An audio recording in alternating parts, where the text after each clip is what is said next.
अभी आप देखोगे कि जो मार्केट में आम आ रहे हैं उस पे आप देखोगे चिटकी वगैरह बन रही है, कहीं कहीं हरी चिटकी है, कहीं ब्राउन चिटकी भी बनी हुई है। जो आधा आम है वो हल्का सा आधा आम कहीं से पका हुआ है, कहीं से कच्चा है, गांठ निकलती हाँ है। गांठ वगैरह निकल रही है। तो वो सब कुछ है कैल्शियम कार्बोनेट की निशानी। मैम मार्केट में फिलहाल जो आम वगैरह भी आप देख रहे हो आ रहे हैं वो ज़्यादातर जो है वो कैल्शियम सॉल्ट कार्बेट वगैरह है, कैल्शियम कार्बोनेट है, इन सबसे पकाए जाते हैं। तो डायरेक्ट और इनडायरेक्ट वो हमारी बॉडी में जा रहे हैं। अगर वो हमारी बॉडी के अंदर जा रहे हैं तो इससे हमें कैंसर वगैरह भी हो रहे हैं, हार्ट की डिजीज़ भी हो रही है, आप काफ़ी देख रहे हो कि हार्ट फेल वगैरह भी हो रहे हैं। अगर हम केमिकल वाले खाएंगे तो हमारे बॉडी में पैरालिसिस के चांसेस बढ़ेंगे, कैंसर के चांसेस बढ़ेंगे, जो हार्ट डिजीज़ है, हार्ट पेशेंट है, उनके हार्ट अटैक के चांसेस ज़्यादा बढ़ेंगे। जो बॉडी की बच्चों को हम खिलाते हैं तो उनकी बॉडी की ग्रोथ कम होगी, उनकी हाइट कम होगी, उनकी जो डाइजेशन सिस्टम है वो ख़राब होगा।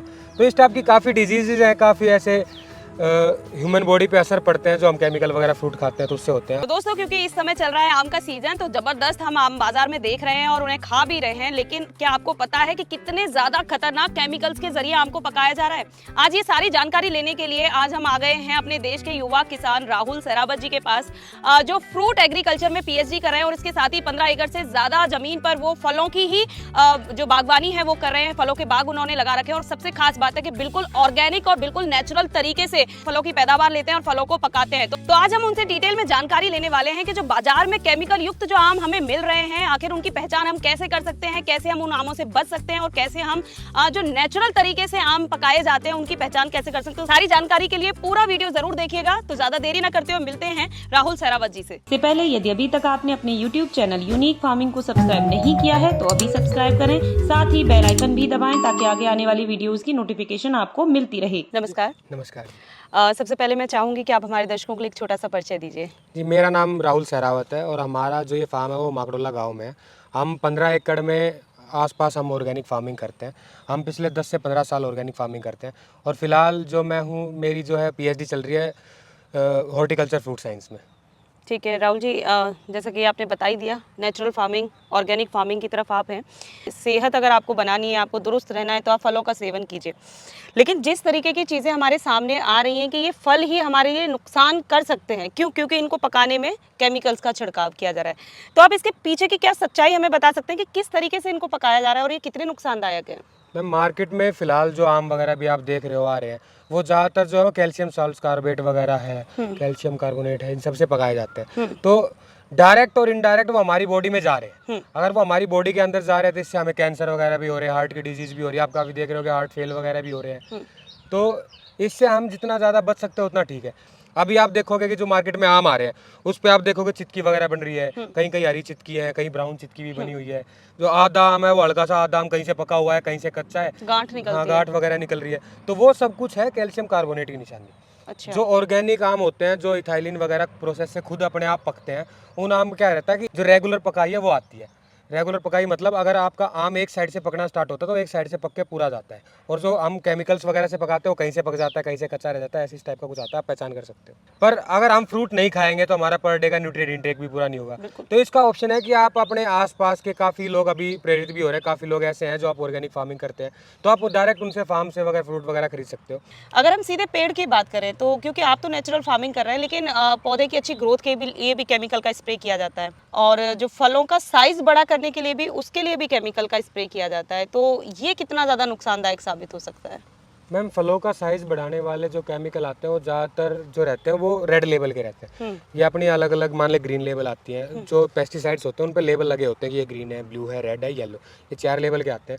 वो जो रेड लेवल के केमिकल्स होते हैं वो सबसे ज़्यादा खतरनाक होते हैं ह्यूमन बॉडी के लिए डायरेक्ट इंटेक में। मतलब डायरेक्ट मीन्स आपकी स्प्रे हुई, वो इनडायरेक्ट इंटेक आया, उससे हमारे सेहत के लिए वो ज़्यादा खतरनाक होते हैं। अब कोई मान लो ये नेचुरली इसका साइज़ ये बढ़ रहा है, हम इस पर कोई केमिकल स्प्रे करके इसका साइज़ बढ़ाएंगे तो हमारे लिए वो ज़्यादा खतरनाक हो जाता है एज़ कम्पेयर टू केमिकल से पके हुए आम। तो ऑर्गेनिक फार्मिंग को बढ़ावा सरकार तो अपनी तरफ से पूरा दे रही है, ऑर्गेनिक भी कर रही है, बोल रही है कि आप नेचुरल भी करो।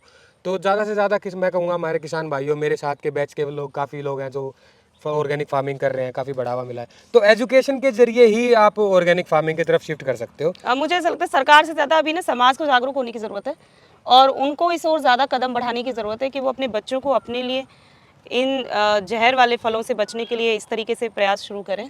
किसानों ये के ऑर्गेनिक फार्मिंग की भी मैम बात तभी उठी जब लोग सोशल मीडिया ज़्यादा चलाने लगे, उनको पता लगने लगा कि भाई क्या क्या यूज़ होता है, क्या क्या केमिकल्स यूज़ होते हैं। वरना हम यहाँ बैठ के आम खा रहे हैं, पक के आ रहा है कहीं लखनऊ वगैरह से, हमें पता ही नहीं उसमें क्या मिला हुआ है क्या नहीं मिला हुआ है। अब जैसे कहीं पे भी कुछ हो रहा है, कुछ आम आ रहा है, अब रिपोर्ट वगैरह भी आई, अब नॉर्मल लोगों तक वो रिपोर्ट पहुंचने लगी कि कैसे केमिकल्स यूज़ होते हैं। पहले लोगों तक ये इन्फॉर्मेशन नहीं आती थी। जैसे जैसे ये इन्फॉर्मेशन आगे बढ़ेगी, जैसे जैसे हमारा जनरेशन आगे बढ़ेगी, वैसे वैसे लोगों को इन्फॉर्मेशन के जरिए ये पता चलेगा कि हम क्या यूज़ करें, क्या ना यूज़ करें, क्या ह्यूमन बॉडी के लिए खतरनाक है, क्या अच्छा है। तो उसके जरिए जैसे जैसे जनरेशन आगे बढ़ेगी, लोग ऑर्गेनिक फार्मिंग के जरिए जरूर बढ़ेंगे आगे। जिस तरीके से केमिकल और स्प्रे इनके ऊपर छिड़काव किए जा रहे हैं, तो ये ह्यूमन बॉडीज हैं उनके ऊपर कितना ज़्यादा हार्मफुल है? मैम जैसे आप देख रहे होगे कि हमारे कैंसर के जो पेशेंट है वो कितने ज़्यादा बढ़ रहे बढ़ रहे हैं, वो सभी इसी चीज़ का रिजल्ट है। एक ह्यूमन बॉडी के अंदर जो सोर्स ऑफ प्रोटीन है, सोर्स ऑफ विटामिन है, वो सब कुछ जाता है बाहर से। हमें जो खाना खाते हैं उसी तरह हमारी बॉडी बिहेव करती है। अगर हम केमिकल वाले खाएंगे तो हमारे बॉडी में पैरालिसिस के चांसेस बढ़ेंगे, कैंसर के चांसेस बढ़ेंगे, जो हार्ट डिजीज़ है, हार्ट पेशेंट है, उनके हार्ट अटैक के चांसेस ज़्यादा बढ़ेंगे। जो बॉडी की बच्चों को हम खिलाते हैं तो उनकी बॉडी की ग्रोथ कम होगी, उनकी हाइट कम होगी, उनकी जो डाइजेशन सिस्टम है वो ख़राब होगा। तो इस टाइप की काफ़ी डिजीज़ हैं, काफ़ी ऐसे ह्यूमन बॉडी पे असर पड़ते हैं जो हम केमिकल वगैरह फ्रूट खाते हैं तो उससे होते हैं। अगर आप नॉर्मल मान लो अभी गांव वगैरह के बच्चों को देखोगे तो पहले गांव के बच्चों में और शहर के बच्चों में काफ़ी फ़र्क पड़ता था क्योंकि खान पान का फ़र्क था। अब गांव वगैरह में भी वही खान पान आने लग गया है घूम फिर के, तो उन पे भी अब जो ग्रोथ पे काफ़ी फ़र्क पड़ रहा है। अब जो नॉर्मल खुद की किसान पहले खुद की फार्मिंग करता था, अभी हम भी काफ़ी साल, 15-20 साल से स्टार्टिंग से जब भी फार्मिंग करते हैं तब से देख रहे हैं कि हमारा जो खुद का खाने का रहता सिर्फ हम वो करते थे। फिर हम कुछ लोग हमारे साथ जुड़े, हमने उनका बढ़ाना स्टार्ट करा। ऐसे ऐसे करके ही हमारी ऑर्गेनिक और नेचुरल फार्मिंग बढ़ी है। ठीक है। तो सभी अगर थोड़ा अपने खान पान पे ज़्यादा ध्यान देंगे तो बॉडी ग्रोथ, जाहिर सी बात है बॉडी की ग्रोथ पे काफ़ी फ़र्क पड़ेगा। ठीक है, ये आपने सही बात बताई। अगर हम नेचुरल फार्मिंग की बात करें तो नेचुरल फार्मिंग में आम किस तरीके से पकता है? मैम नेचुरल फार्मिंग में जैसे जिस टाइम पे बरसात होती है उस टाइम पे जो इथाइलिन फॉर्मेशन है वो आम में ज़्यादा रहता है। उस टाइम पे अगर हम तोड़ के नॉर्मल अखबार वगैरह में लपेट के भी अगर रख देते हैं तो पक जाता है। अगर आपका लग रहा है कि आपका स्लो है तो आप मार्केट से कोई भी एक पका हुआ आम ला के उसमें रख दो और वो आपका प्रोसेस जो है वो तेज़ हो जाता है। तो जैसे आपने कैल्शियम कार्बोनेट की बात करी, अभी FSSAI की एक रिपोर्ट भी जारी हुई थी कि जिसके जरिए उन्होंने ये कहा था कि जो भी फलों के व्यापारी हैं वो इस चीज़ को कैल्शियम कार्बोनेट का इस्तेमाल करना बिल्कुल बंद कर दें। तो कैल्शियम कार्बोनेट के जरिए ऐसी ऐसी आखिर क्या क्रिया होती है जिसकी वजह से फल पक जाता है? मैम उसमें जो है इथाइलिन फॉर्मेशन जो होती है उसको वो काफ़ी ज़्यादा बढ़ा देता है, जिसकी वजह से जो हमारा आम है वो जल्दी पक जाता है। आम या कोई भी फल? हाँ कोई भी फल अगर आप ले लो, चीकू भी, आम भी है, केले वगैरह आप देख रहे हो, केले वगैरह भी उसी प्रोसेस से पकाए जाते हैं। हाँ। तो वो हमारी सेहत को तो नुकसान कर ही रहे हैं। अब नॉर्मल कोई फार्मर भी देख लो, नॉर्मल या कोई आपका एजेंट है, वो एक जगह से दूसरी जगह लेके जा रहा है। हमने मान लो यूपी से आम टूटा और वो कहीं पे भी जा रहा है, मान लो ऊपर की साइड कश्मीर की साइड जा रहा है, या फिर हमारे कन्याकुमारी की साइड जा रहा है, या तमिलनाडु की साइड जा रहा है, हमारे हरियाणा में ही आ रहा है, नॉर्थ एरिया में, नॉर्थ ईस्ट कहीं भी जा रहा है। तो वो ट्रांसपोर्ट के दौरान उसमें कैल्शियम कार्बोनेट वगैरह के रहते हैं, वो प्रोसेस पूरा करके वो रख देते हैं और जब वो अपने डेस्टिनेशन पे पहुंचा तब तक वो आम पक जाता है।